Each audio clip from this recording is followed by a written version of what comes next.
Now, 4. Kaderan.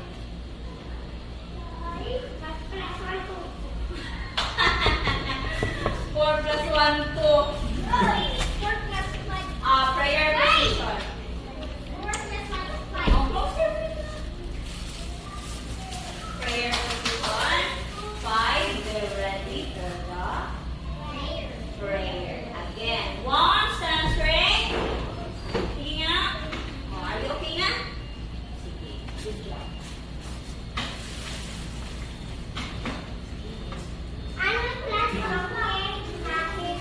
Again. First, kung sa ganito, stand straight. Hello, wala nag-stand straight. 2, close your feet. 3, hands on your sides. 4, prayer position. 5, be ready for the prayer. In the name of the Father. Sige nga, i-follow Teacher Joy B. In the name of the Father. Where is your right hand? Sige nga, raise your right hand, please. Raise your right hand, please. Raise your right hand, please. Like that. Can you see us on right hand? Okay, so when praying, when doing the sign of the cross, you are going to use your right hand. Maglinis na. Maglinis Use na. ang right hand at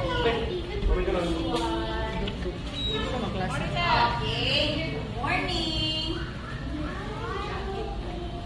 Hi.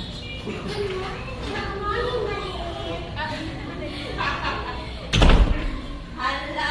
Okay, Ate Marian, move backward, please.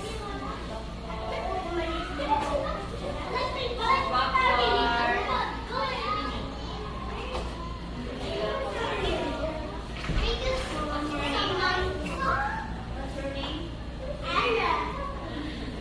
She is not maliit, ha? Hindi maliit. Yaking, ha? Ate Emery. We will call Ate later. Right hand. Girls. Where's your right hand? Okay. Sign of the cross in the name of the Father. Ito sa noo. Kuya Chan. Sa noo yung right hand.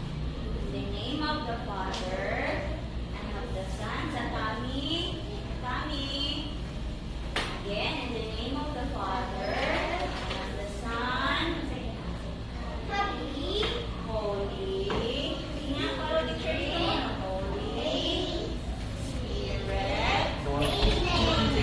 Again. Hayaan ko lang ito. From the beginning. 1, stand straight. 2, close your feet. 3, hands on your side.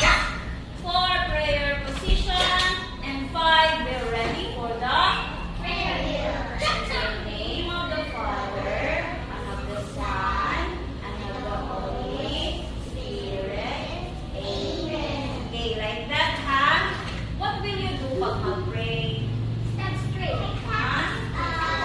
Are you going to dance? Are you going to talk with your classmates? What will you do? Okay, when praying, magunsa man na pag mag-pray. Kagkinsa man muna kay istorya basta mag-pray. You're talking to? Again, Athena, you are talking to?